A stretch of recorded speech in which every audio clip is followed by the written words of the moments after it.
Prabu Harjuno Sosrobahu, seri 145, Taman Sriwedari. Hujan semakin mereda, tinggal hujan rintik-rintik. Ketika Bambang Sukrosono mengerahkan ilmunya untuk mewujudkan sebuah taman yang indah, seindah Taman Sriwedari di Kahyangan Utara Segoro. Gambar dasar sebuah taman telah tercetak di benak Bambang Sukrosono, lengkap dengan jalan setapak yang berliuk-liuk indah. Juga sebuah kolam pemandian yang cukup luas berada di ujung gambar taman tersebut. Juga saluran air yang berliku-liku menuju kolam pemandian. Ada juga gundukan dan cekungan tanah yang tertata indah, yang nantinya akan ditumbuhi rumput hijau. Yang pertama-tama dikerjakan oleh Bambang Sukrosono adalah melapisi tanah gersang itu dengan tanah subur. Bagai sebuah aliran lahar dari bukit yang dahsyat, ketika tanah subur itu menutupi tanah gersang di padang tandus itu. Yang kemudian dilakukan oleh Bambang Sukrosono adalah mewujudkan gambar kolam tersebut menjadi kenyataan. Dengan ilmunya yang tinggi, Bambang Sukrosono tidak mengalami kesulitan untuk mewujudkan sebuah kolam dalam beberapa saat saja.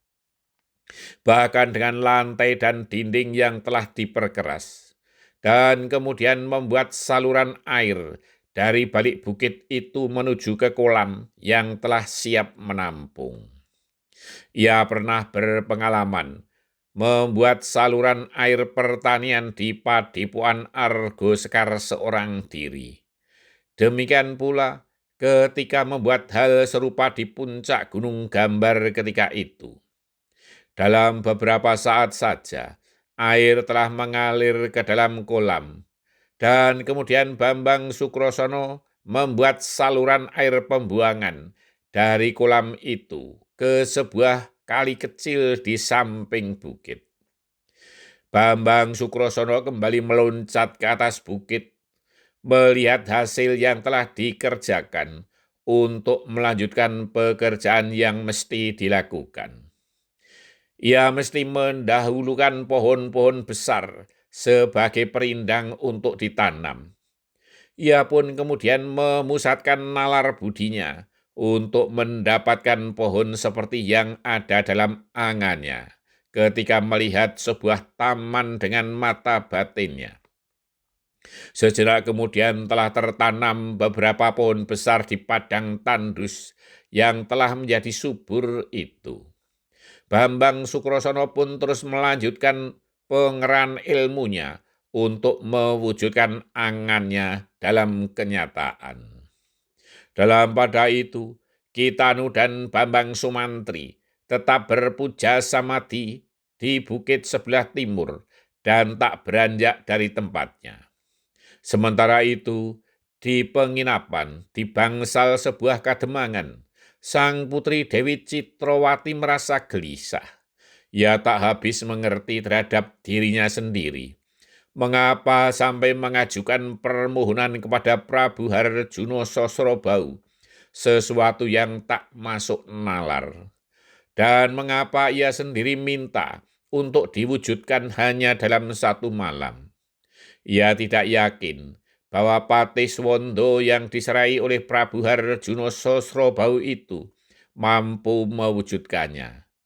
Dan ia juga tidak mendengar kesanggupan dari Patiswondo, kecuali hanya menghaturkan sembah dengan ragu.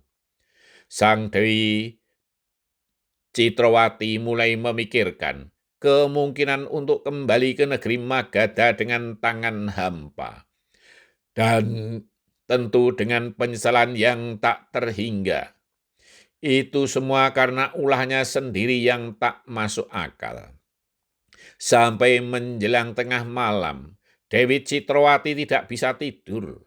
Sedangkan para putri Dumas tidak ada yang tahu tentang permohonan kepada Prabu Harjuno Sosrobahu itu.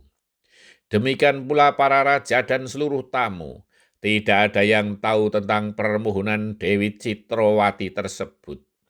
Hampir semuanya merasa lelah, sehingga tertidur sebelum larut malam. Terlebih hujan turun menyeliputi seluruh negeri Mahespati.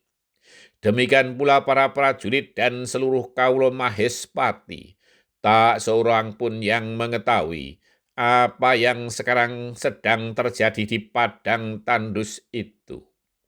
Demikian pula Prabu Harjuna Sosrobau. Ia pun menyesal mengapa memaksa Patih Swondo untuk mewujudkan permohonan dari Dewi Citrawati tersebut.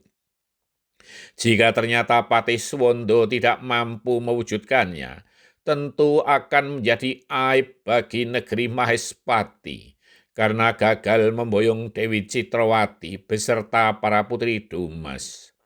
Prabu Harjuna Sosrobau kemudian masuk ke sanggar Pamujan untuk melakukan puja semati dan berpasrah kepadanya.